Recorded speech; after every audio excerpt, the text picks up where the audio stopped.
Hola, ¿qué tal? Qué gusto saludarles. Soy Janet Pérez Moya y le doy la bienvenida a esta edición de Temas del Día por Telesur, un espacio donde revisamos los sucesos más importantes de la jornada. Vamos a comenzar de inmediato y lo hacemos con nuestra pregunta del día a través de Twitter para que pueda participar.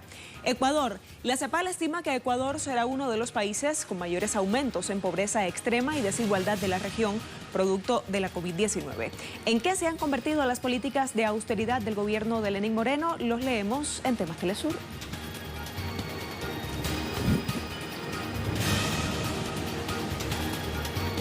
Y este lunes, un ex agente del Servicio de Inteligencia de Ecuador confesó haber recibido presiones para perjudicar al expresidente Rafael Correa en el caso del presunto secuestro del opositor Fernando Balda en 2012 en Colombia. Correa ha denunciado reiteradamente ser objeto de una persecución política en su país. Este es nuestro primer tema del día. Esta noticia ocurre cuando el líder ecuatoriano espera un pronunciamiento de la Corte Nacional de Justicia sobre el recurso de casación que introdujo ante este tribunal para intentar anular la sentencia a 8 años de prisión e inhabilitación política que le fue dictada por el delito de soborno. Correa, que culminó su gobierno de 10 años con un altísimo respaldo de más del 65%, ha denunciado que todo este entramado jurídico tiene como único objetivo sacarlo definitivamente de la actividad política en su país. El ex agente Raúl Chicaiza aseguró que recibió presiones para involucrar a Rafael Correa en el caso de Fernando Balda. Que el refugio que se solicitó a la República de Argentina es porque Fiscalía nos amedrantaban y nos amenazaban a través de la Fuerza de Tarea y de la Unidad de Apoyo de Fiscalía, que se nos iba a implicar en otro caso para neutralizar a candidatos en el proselitismo político que se está aproximando en el Ecuador. Más información con nuestra corresponsal desde Quito, Denise Herrera. Denise, te saludamos. Así es, el ex agente de policía Raúl Chicaiza, sentenciado dentro de la causa del plagio contra el político Fernando Balda, ha dado hoy una rueda de prensa virtual desde la Argentina, asegurado que ha solicitado el asilo en ese país debido a la persecución que ha enfrentado luego de haber cumplido más del 50% de su condena en el Ecuador. Se lo culpaba por estar involucrado dentro del supuesto secuestro del político Fernando Balda en Colombia. En ese sentido, Raúl Chicaiza ha denunciado diferentes irregularidades durante el proceso, donde ha asegurado que cuenta con toda la evidencia contundente para justificar que recibió presiones, principalmente por el expresidente del Consejo de Participación Ciudadana, Julio César Trujillo, y el ex consejero de la presidencia, Santiago Cuesta, para que involucre a diferentes miembros políticos, principalmente al expresidente de Ecuador, Rafael Correa, quien se lo acusa directamente de ser el autor de este plagio. En ese sentido, Raúl Chicaiza ha indicado que va a ir progresivamente indicando todas las pruebas que ha tenido hasta el momento para justificar estas alegaciones, donde asegura inclusive que habría existido una reunión entre el político Balda y el presidente Lenín Moreno para llevar adelante esta causa con el respaldo de medios locales en el país. Aseguró también que ha sido también víctima de diferentes atentados, que inclusive ha comunicado en diferentes cartas a las máximas autoridades, al mismo presidente Lenín Moreno, y que no ha recibido ninguna respuesta. Además, indicó que no se puede hablar de un secuestro si se remonta al 2012, donde nace esta desaparición de alrededor de 4 horas de Balda. No podría trasladarse a un secuestro, por lo cual indica que esto es un tema netamente político contra el expresidente Rafael Correa. En ese sentido ha dicho que permanecerá en la Argentina, ya que no ha podido contar aquí con el respaldo de las autoridades,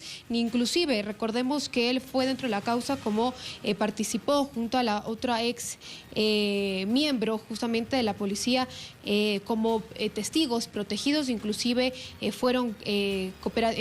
tuvieron una cooperación eficaz dentro de la causa. Sin embargo, ahora ha indicado que debe esclarecer toda su participación, más aún cuando se ve atentada su vida y la de su familia. En ese sentido, ha habido diversas reacciones. Una de ellas ha sido inmediata la respuesta del expresidente Rafael Correa en indicar que esta causa se caerá y que ha sido un nuevo intento y el primer intento del lawfare en el Ecuador para poder mantenerlo alejado de cualquier participación política. El expresidente Rafael Correa en ese sentido ha indicado que hará un pronunciamiento oficial. Asimismo, ha habido diferentes sectores que han mostrado su rechazo rotundo a este caso, más aún cuando ha sido uno de los primeros casos del país dentro de la persecución política que atraviesa y que enfrenta actualmente el expresidente Rafael Correa. Esta es la información que tengo hasta el momento. Vuelvo contigo a Caracas. Muchísimas gracias, compañera, por el reporte. Sobre otros asuntos relacionados con Ecuador, vamos a revisar nuestra pregunta del día para que usted pueda participar con nosotros.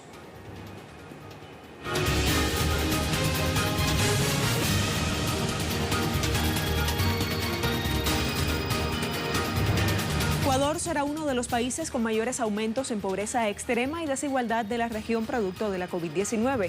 ¿En qué se han convertido las políticas de austeridad del gobierno de Lenín Moreno?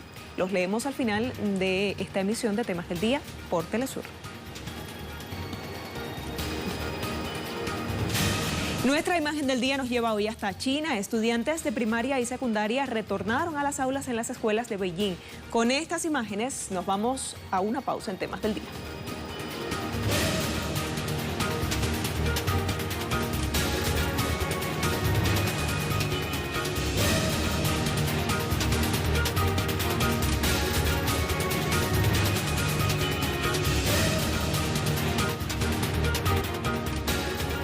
Bienvenidos todos de vuelta. La Agencia de Seguridad Nacional de Estados Unidos, NSA, a través de un archivo desclasificado, reveló presuntos vínculos del expresidente colombiano Álvaro Uribe con grupos paramilitares colombianos. Este es nuestro segundo tema del día. El archivo desclasificado por la NSA y que la agencia de noticias AP difundió señala que Uribe habría estado vinculado con contingentes paramilitares mientras fungía como gobernador del departamento de Antioquia. De acuerdo al documento expuesto por AP, la agencia habría notificado en el año 2004 al entonces secretario de Defensa estadounidense Donald Rumsfeld las sospechas que indicaban la relación de Uribe con el paramilitarismo colombiano. No obstante, la notificación quedó sin efecto. Cabe recordar que Álvaro Uribe ha sido señalado por actores políticos colombianos de presionar a ex paramilitares para retractar sus testimonios que lo relacionaban a grupos armados. Vamos hasta Bogotá con nuestro compañero Hernán Tovar. Él nos amplía esta información. Hernán, bienvenido. Siempre un gusto saludarte.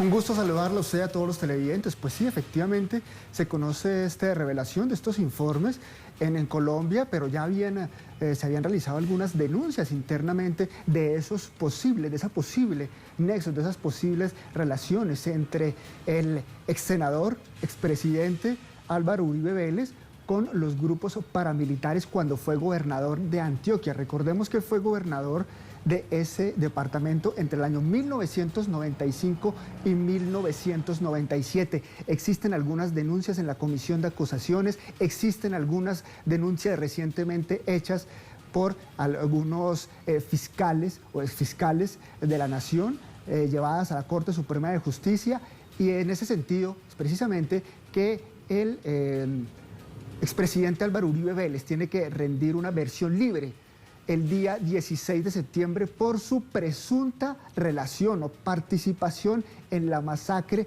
del Aro, cometida en el año de 1997, precisamente cuando él fungía todavía como gobernador del departamento de Antioquia. Así que bastante atención ahí en relación a todo lo que gira en torno al expresidente Álvaro Uribe Vélez. Hoy se conoció una información de que la investigación que realizaba la Corte Suprema de Justicia por el delito de soborno y fraude procesal, al él renunciar a su fuero como senador, recordemos que hace poco él presentó una carta al Congreso de la República solicitando su renuncia, pasaría esta investigación a la Fiscalía General de la Nación.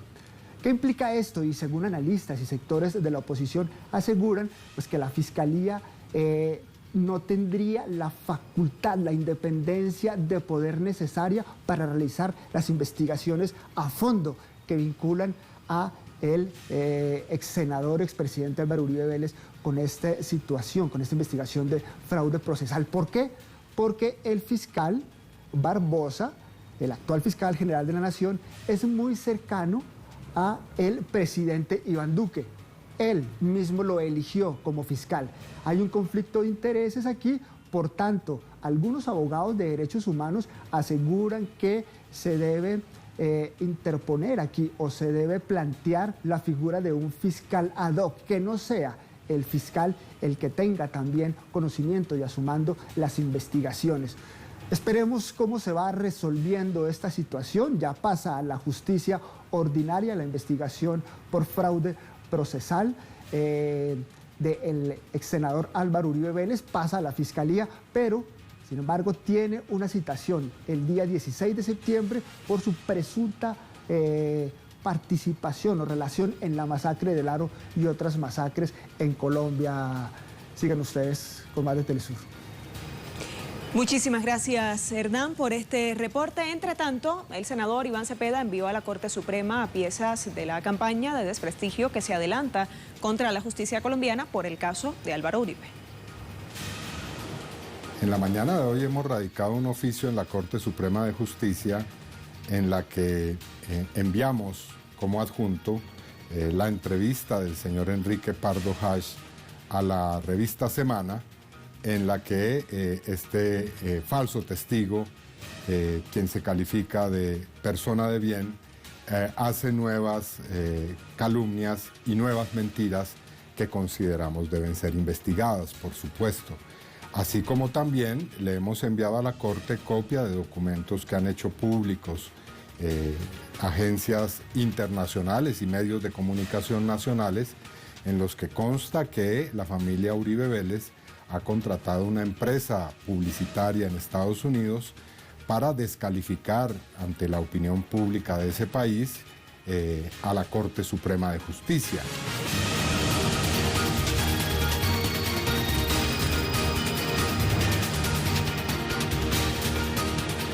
Les hablamos ahora de otros temas que también son noticia en el día de hoy. Revisamos las cuentas de nuestros corresponsales. Comenzamos en Argentina con Juan Carlos Bartolota.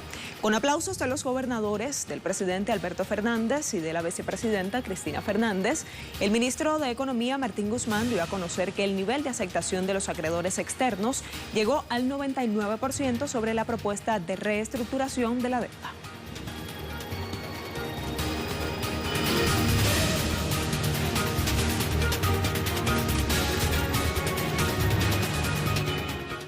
Nuestro primer tema en desarrollo se genera en Venezuela. El vicepresidente sectorial de Comunicación, Turismo y Cultura del país, Jorge Rodríguez, anunció este lunes que el presidente Nicolás Maduro decreta indulto a políticos opositores con el objetivo de promover la convivencia pacífica y la resolución de controversias por vías constitucionales y electorales ante las elecciones parlamentarias a realizarse el 6 de diciembre. Desde Caracas, nuestra corresponsal Madeleine García nos tiene más detalles. Madeleine, te saludamos. Hola, Janet, te saludamos. ¿Cómo estás? Hablemos, Madeleine, de este suceso que se produce en la tarde de hoy, este indulto por parte del gobierno del presidente Nicolás Maduro. Bueno, en el día de ayer el presidente Nicolás Maduro anunció que emitiría un decreto con importantes decisiones que pedía al pueblo de Venezuela que lo apoyaran y que además era toda su responsabilidad lo que a continuación o durante la semana se iba a desarrollar. Lo primero que hay que decir es que estamos en pleno proceso electoral de cara a las elecciones parlamentarias del 6 de diciembre. Venezuela ha transcurrido, bueno, un largo camino que estaría toda la tarde acá Janet, explicándole, contextualizando, pero basta con decir que existe una oposición radical que ha llamado a actos terroristas, a invasión, a incursión mercenaria, la última, la que ocurrió hace escasos 4 meses con donde mercenarios trataron de ingresar por las costas venezolanas, bueno, para hacer acciones violentas y más allá para extraer al presidente Nicolás Maduro y otros altos funcionarios y llevarlos a Estados Unidos, ¿no? Luego, antes de esto, podemos hablar de en el año 2017, cuando llamaron a desconocer por todos lados al presidente Nicolás Maduro. Hubo 4 meses de fuertes guarimbas o actos terroristas, llamadas acá en Venezuela guarimbas, que eran actos incendiarios, incluso llegaron a quemar personas vivas. Muchos de estos diputados para ese momento en el Parlamento venezolano se alojaron en embajadas, como es el caso de Freddy Guevara. Otros salieron del país luego del intento de golpe de Estado el 30 de abril del año pasado. También intentaron ingresar una supuesta ayuda humanitaria por Colombia. Es decir, toda una serie de actos que han llamado a la violencia, a la desestabilización y más allá al magnicidio contra el presidente Nicolás Maduro y altos funcionarios, el alto mando militar, por ejemplo, cuando trataron de asesinar al presidente en pleno acto de la Guardia Nacional el pasado 4 de agosto y resultó ileso el presidente Nicolás Maduro, pero explotaron 2 drones. Todo esto para dar cuenta que estas personas que hoy indultó el presidente Nicolás Maduro están vinculadas a estos actos terroristas. ¿Y qué dijo el presidente Nicolás Maduro en este decreto? Bueno, por la paz del país, por la estabilidad, vamos a dejar a un lado los rencores, vamos a dejar a un lado todo lo que no permite la reconciliación. En un acto de reconciliación, precisamente un acto de fe, si se quiere, dio este paso adelante el mandatario nacional indultando a 110 personas. De estas, 23 eran diputados principales y 4 diputados suplentes. 2 de ellos estaban en la Embajada de Chile, ya resultan parte de este beneficio que en el día de hoy leyó el vicepresidente de Comunicación, Jorge Rodríguez. ¿Y qué es lo que dijo Jorge Rodríguez? Bueno, que el mensaje es claro por parte del gobierno de Venezuela. Además de los más de 600 llamados que ha hecho el presidente Nicolás Maduro durante 7 años de gobierno, hoy pone este acento, este punto en la I con la lista de estas personas beneficiadas. Unos estaban ya cumpliendo condena y otros estaban en proceso. Él generaliza hablando de indulto presidencial y que tienen además todas las plenas garantías políticas para participar en las elecciones parlamentarias del 6 de diciembre. Si no lo hacen, dijo el vicepresidente de Comunicación, es porque no quieren y su agenda sigue siendo la agenda violenta y la agenda antidemocrática. En este sentido hemos visto, reacciones por las redes sociales que aún se mantienen, están explotadas y si podemos dar cuenta. Por ejemplo, Janet, te leo algunas de estas reacciones.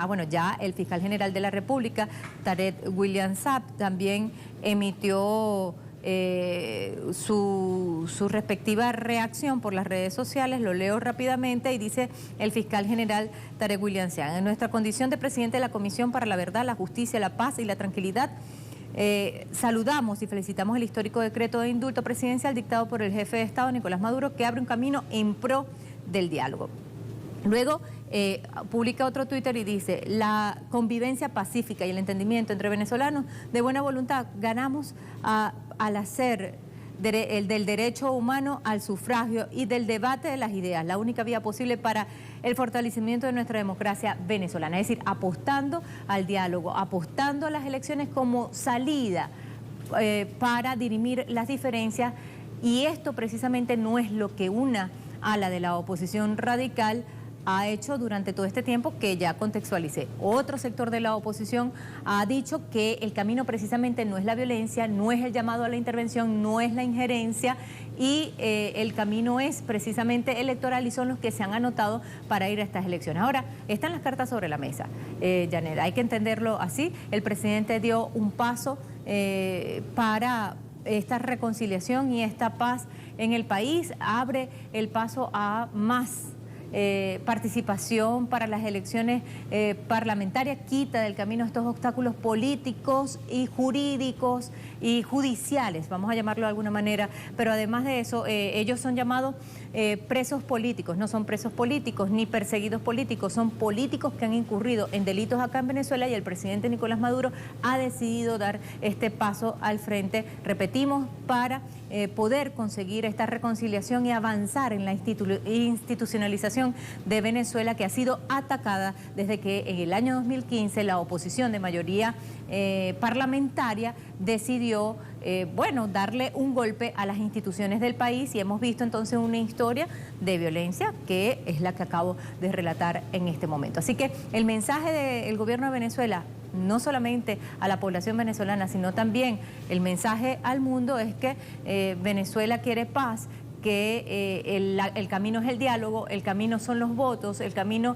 es precisamente volver a reconducir al país a la institucionalidad y que, ahí están las condiciones dadas para esta participación. Ahora queda por parte de ellos, tienen apenas 4 días para inscribirse, aquellos que se quieran inscribir, porque el cierre el proceso de inscripción concluye este viernes para seguir con el calendario electoral de aquí al 6 de diciembre con todo un cronograma ya establecido por el Consejo Nacional Electoral. Son pasos importantes, son pasos históricos, a unos les duele, a los chavistas hemos visto en las redes sociales cómo algunos no entienden, rechazan esto, muchos víctimas de toda esta violencia, otros dicen, esta es la dictadura que se vive acá en Venezuela, tan gran dictadura que el presidente Nicolás Maduro da un paso al frente para la paz y la reconciliación, totalmente contradictorio, y en contrario hemos visto las reacciones por parte de esa oposición radical, la violenta,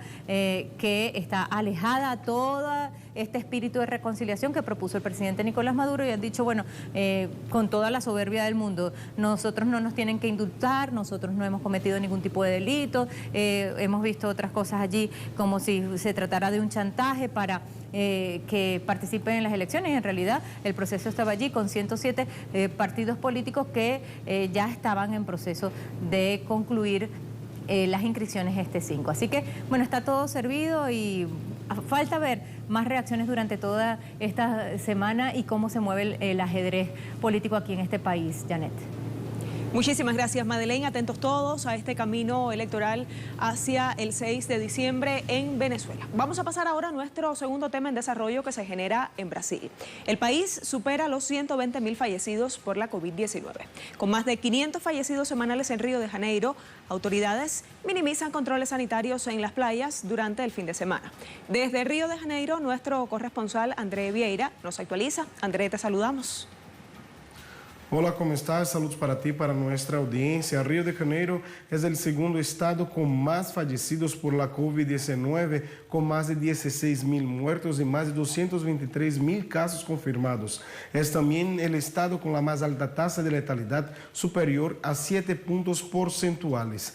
Asimismo, la mayoría de los casos y muertes están concentrados aquí en la capital de Río de Janeiro, donde el alcalde Marcelo Crivella, aliado del presidente Jair Bolsonaro, avanza con el proceso de flexibilización de las reglas y la ciudad entrará este martes en su fase número 6 del levantamiento de las restricciones. El baño en las playas está permitido en Río de Janeiro, pero la permanencia en la arena está prohibida. Entre tanto, lo que se vio el fin de semana fue una gran aglomeración de personas en las playas de la ciudad y la no actuación de los órganos públicos para evitar situaciones como estas, consideradas de alto riesgo de contagio por las autoridades sanitarias. Aquí en Río de Janeiro también y en todo el Brasil, es importante recordar a nuestra audiencia que este año serán disputadas las elecciones que elegirán a los alcaldes y concejales de todas las ciudades de Brasil,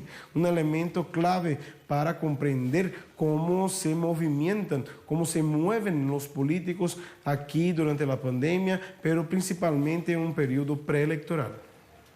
Muchísimas gracias, André, por el reporte. Vamos a revisar ahora nuestra pregunta del día con sus respuestas.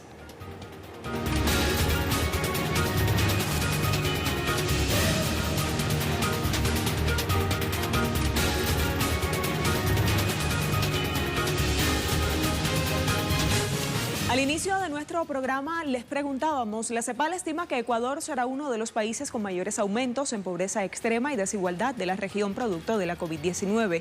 ¿En qué se han convertido las políticas de austeridad del gobierno de Lenín Moreno? Los leemos. Alex Aulev, el traidor de Lenín Moreno, ya debe estar tramitando su asilo en la embajada yanqui porque el pueblo ecuatoriano lo detesta mucho. Dicho pro-yanqui significa crisis sanitaria, deuda pública, represión y pérdida de soberanía. Guillermo Lescano, lo que está haciendo Lenín Moreno no es política, es un genocidio. Nunca se vio tanta gente ciudadana fallecida en los pisos de Ecuador. Cuando llegó el avión con ayuda para los ecuatorianos, las actuales autoridades pusieron vehículos sobre la pista. Inconcebible. Mel Gotas es otro fascista, lamentablemente. Juan Antonio Ramos, el país estaba mal y con la pandemia la situación empeoró. El gobierno de Moreno no hizo nada por el pueblo y más ahora aplicando políticas de austeridad. La situación solo puede ir a peor. Ecuador debe ser fuerte y resistir. Días mejores vendrán. Solo el pueblo ayuda al pueblo. La respuesta de Pablo González en lo que se convierte en todas las políticas económicas de los gobiernos neoliberales, en la violación de los derechos humanos de los trabajadores obreros, pensionados, jubilados, en privación de recursos destinados a la inversión social, siempre en detrimento del bienestar social. Sexta y última respuesta, Wilmer Castro. El traidor y repudiado de Lenín Moreno solo vino a cumplirle la orden a sus amos del norte. Los pueblos del mundo siempre lo recordarán como el Judas de América, ya que por un préstamo vendió a Julian Assange.